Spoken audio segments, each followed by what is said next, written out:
เนี่ยแล้วเป็นได้พ่อมเบาเบาก็จ้ะโอเคถามหน่อยว่า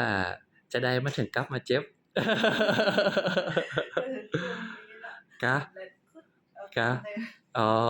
ก้มก้มยกของนี่แหละจ้ะเออแต่ถ้าเราบ่ก้มยกของก็อยู่ได้แหละอยู่ได้อันนี้อยู่ได้มากี่เดือนแล้วเจ้าเข้ามาตั้งแต่เดือนไหนตุล่ะลาก่อนเออตุลาเนาะเออตุลามานี่หลายเดือนอยู่โอเค4-5เดือน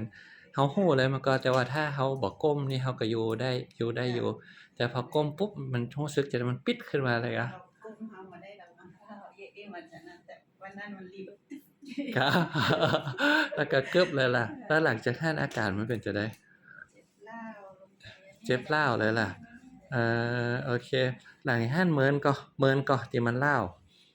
เป็นเดือนแล้วกะจ้ะร้าวมาเป็นเดือนแล้วกะคือหลังจากก้มเสร็จนี่แฮ่มวัน2วันก็รู้สึกร้าวแล้วเนาะโอเคอะวันนี้ยะแล้วก็เบาแล้วเนาะจ้ะอาโอเคอันเดียวประคองตัวเก่าเหมือนกันเนาะโอเคเจ้าอันนี้ลืมตัวสู้ๆโอเค